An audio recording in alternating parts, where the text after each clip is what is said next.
ரவீந்திரநாத் தாகூர் அவர் எழுதிய ஜனகன மன என்ற பாடல் 1911 வந்த பாடல். அது எந்த தெய்வத்தையும் குறிப்பிடவில்லை, மண்ணை, மக்களை, மொழிகளை குறிப்பிட்டது. அங்குதான் தேசியம் வருகிறது.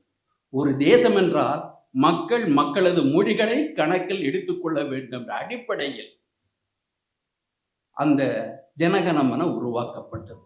ஆனால் இந்த வந்தே மாதரம் அதுல பாரதமும் கிடையாது, இந்தியாவும் கிடையாது. பாரதம் என்ற சொல்லே கிடையாது. எப்படி பாரதி இதை பாரதம் என்று நினைத்தார் நமக்கு புரியல. அவருக்கு வங்காள மொழி தெரியலையா, சம்ஸ்கிருத மொழி தெரியலையா? சம்ஸ்கிருத பாண்டித்யம் உண்டு என்று நமக்கு தெரியும். அவருக்கு இது வேறு விதமாகப்பட்டது. 2 ஜாதிய கீதம்னு 2 எழுதினார். அவர் முதல் மொழிபெயர்ப்பு சரியா வரலன்னு 2ஆம் மொழிபெயர்ப்பு எழுதினார். 2லையும் அவரு இதை ஒரு தேசிய கடவுளாக மாற்ற முயற்சி எடுத்துக் கொள்கின்றார். பங்கிம் சந்திரன் செய்யாத ஒன்றை பாரதி ஆர்வக்கோளாறினால் செய்தார்.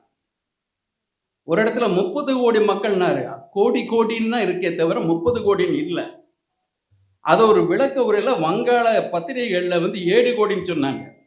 அன்று 7 கோடி என்பது அன்று மிகப்பெரிய அகண்ட வங்க மாகாணத்தின் மக்கள் தொகை.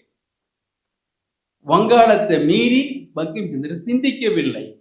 இந்தியா இல்லை, இமயம் இல்லை, கங்கை இல்லை, யமுனை இல்லை, விந்தியம் இல்லை, எதுவுமே இல்லை. இல்லாத ஒன்று வந்தே மாதரம் என்பதற்காக ஒரு சிறப்பு படம் சொல்லப்படுகிறது. இனியும் சொல்லப்போனா பாரத மாதாங்கிறது அப்ப இன்னும் உருவாக